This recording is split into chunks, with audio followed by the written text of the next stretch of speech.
Alright, sabi ko, sakto-sakto, nandyan na pala kayo. Diyan lang kayo, huwag kayong aalis, magkukwentuhan tayo habang kumakain ako. Dahil meron na pumunta dito or bigay ng solicit letter sa akin nung nakaraan, matagal-tagal na. Like, May pa yata, May, June or July yon. Tapos nag-chat sa akin sa page ko. Di ko alam bakit may taong ganito, no?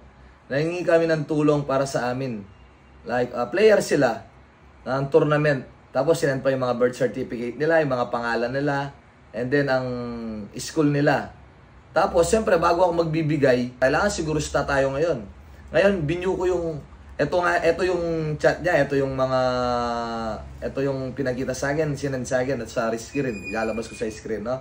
Tapos, tinignan ko yung FB niya, tapos nakita ko, yung mga share nila sa newsfeed nila o sa profile nila, ang mga share nila, puro si Sir Gavin, yung mga ibang kapampahang content creator, at saka puro yung mga Tagalog na ayan, nakikita nyo, ito yung mga nila, yung mga sineshare nila. Ako wala akong share sa mga video, tapos sa akin sila magsusulisit. Hindi naman ako madamot, pero dapat hindi ganon. Tapos nung chinyat ko siya, nung chinyat ko, no? Sabi ko, ano ba sinabi ko dito? Paano ko kayo bibigyan? Kahit isa sa mga post ko, wala kayong share. Haha, pasensya na. Sabi ko, pasensya na, abe ako. Tapos, pero nakapalo naman kami sa'yo, sabi nila. Pero bakit may mga taong ganito, no? O pagkatapos noon, binlock na ako. O, di ba? O, halimbawa, tinulungan ko, nagpadala ako ng GCash. O, maliit na halaga. Tapos sasabihin nila noon, ano sasabihin nila? Si Babsoy, nag-GCash sa akin. Diyos ko, magkano lang. Diba? Kasi may pumunta rin dito, nag-solicit sa ibang content creator. O, siyempre ako, tatanong ko, kanino na ba kayo galing? Galing na kami po kay, ganito. O, magkano binigay? 200 lang. O, biruin mo, kung gaano kahirap gumawa ng content or gaano kahirap mag-edit ng mga video, tapos binigyan ka na ng 200 na hindi ka naman nahirapan lumapit doon. Tapos sabihin mo pa na 200 lang ang binigay. Di ba parang kung ako yung nagbigay, siyempre masakit sa akin yun. Kung nalaman niya o kung sinabi ko doon sa tao. Kaya kailangan ang mas maaari, tulungan muna natin yung mga, siyempre, sample ako. May tinutulungan ako kahit hindi ko pinapakita sa mga vlogger sa video. Kapag nakita nila yan, na tinutulungan ko siya, babalik din sa akin eh. Maganda yung babalik sa akin. Pero, yung mamimiyasa ka na lang, porque alam mo mga content creator, akala nyo may pera na. Hindi. Tulad ko, akala ng mga iba, mayaman ako dahil sikat, dahil alam yung abe ako, dahil alam nila ako. Pero hindi. Magkano lang yung sinasahod ng content creator na every month. O yung sa akin, every month, kulang pa sa pambayad ng kuryente. Kulang pa sa pambili ng gatas ni abe nyo. Kaya lahat ng mga humihingi ng tulong sa akin, sa nagme-message sa akin, gusto kong tumulong pero wala pa akong kakayahan tumulong. Dahil, siyempre, uuna ko muna yung sarili ko, uuna ko muna yung pamilya ko bago yung mga iba. Diba? Either, siyempre, nakakatulong kayo sa akin, nakakatulong kayo sa mga views ko, sa mga followers ko, diba? Pero, ang hirap i-balance eh. Tsaka ang mga followers, ang mga content creator, ang hirap din sa kanila. Ang hirap din sa kanila na parang ang hirap gumawa ng mali, ang hirap ng gumawa ng ganitong content. Bakit mo pinasukan yan? Ito yung sagot dyan eh. Bakit mo pinasukan yung pagiging vlogger, pagiging content creator kung hindi mo gusto yung ganito, hindi mo gusto yung chinachat ng ganito, di ba?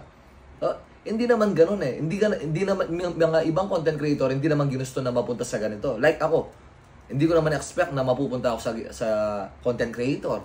Hindi ko naman inisip na magbablog ako. Bigla na lang eh. Minsan ang Panginoon bibigay na lang sa'yo bigla na hindi mo alam. Na deserve mo.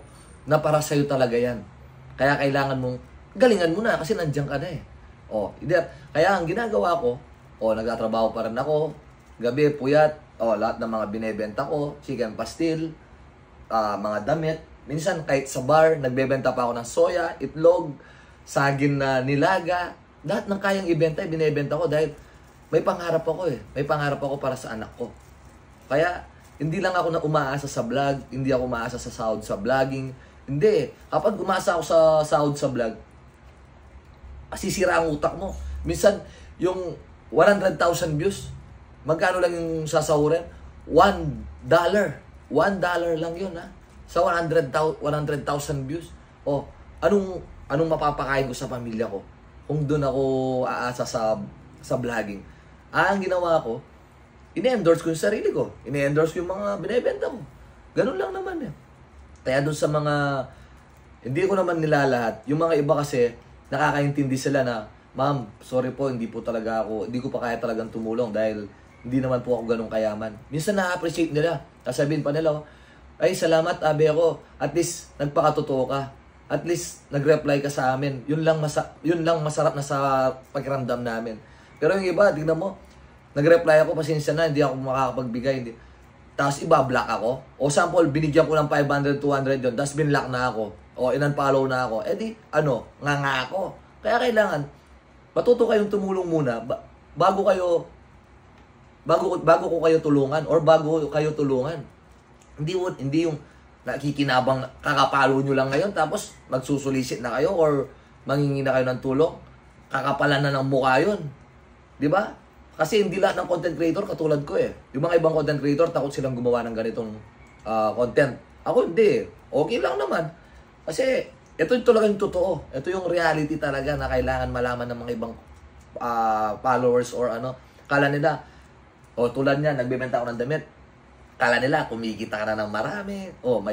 Siyempre, mangingi ka ng discount. Bibili ka muna bago ka makahingi ng discount. Hingi ka ng discount, wala ka pa man binili. Di ba? Ganun yun. Kaya kailangan, maging fair tayo. Kung baga, huwag tayo manamantala sa mga content creator. Yung mga ibang mayayaman, sige, tingnan nyo. Yung mga mayayaman na content creator, yung mga matataas na, hindi sila nagre-reply. Hindi sila magre-reply sa inyo kahit nakapollow kayo sa kanya, kahit sinusuportahan nyo siya. Hindi kayo re-replyan yan. Pero ako, kahit sino mag-shoutout sa akin, kung sino mag-chat sa akin, re-replyan ko eh. Dahil natutuwa ako eh. Doon ako nasisiyan kapag na-appreciate ko yung nag-chat sila sa akin, mag-chat kayo sa akin.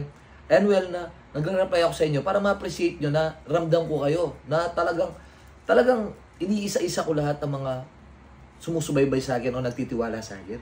Ganon.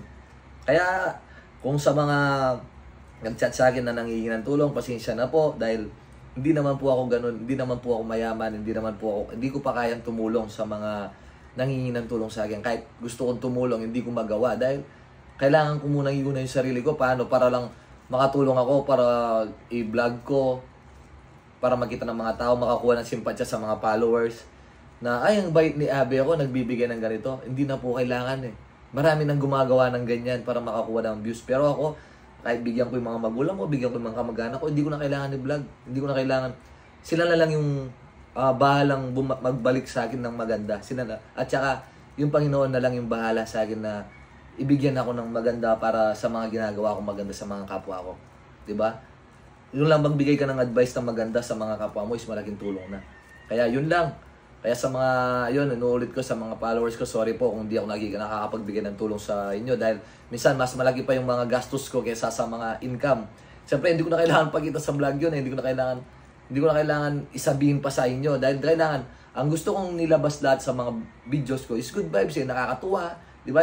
Yung talagang ma-inspire ka, ganun eh. Pero, iba kasi kaming mga content creator eh. Kaya, nagpapasalamat ako na nandyan kayo palagi. And siyempre, pa 80,000 friends na tayo. Hindi ko iniisip na followers eh. Friends, ang turing ko sa inyo, mga kaibigan. Kasi kahit kilala na yung pangalan ko, yung mga paa ko nasa lupa pa rin. Kumbaga, hindi na ako excited sa pagkasikat kasi nadanasan ko na yun, nasa Abu Dhabi ako. Kaya ngayon, pantay-pantay lang tayo. Walang, sikat yan si Abe ko. Wala, hindi. Pantay-pantay lang po tayo. Kaibigan ko lahat kayo. Hindi ko kayo tinuturing followers. Tinuturing ko kayo mga kaibigan. Kasi gusto ko kahit ako, sana ako pumunta, pag nakita ko kayo, ma-approach ko kayo, hindi kayo maiilang sa akin. Yun ang gusto ko. Ayaw ko yung, ay, si Abe ako. No, hindi. Sigawan mo lang akong Abe ako, sisigaw din po ako ng Abe ako sa inyo. Kaya ingat kayo po palagi. Maraming salamat. Ready from Babsoy at saka siyempre sa Abe ako Motovlog. Ingat po tayong lahat. God bless. Peace.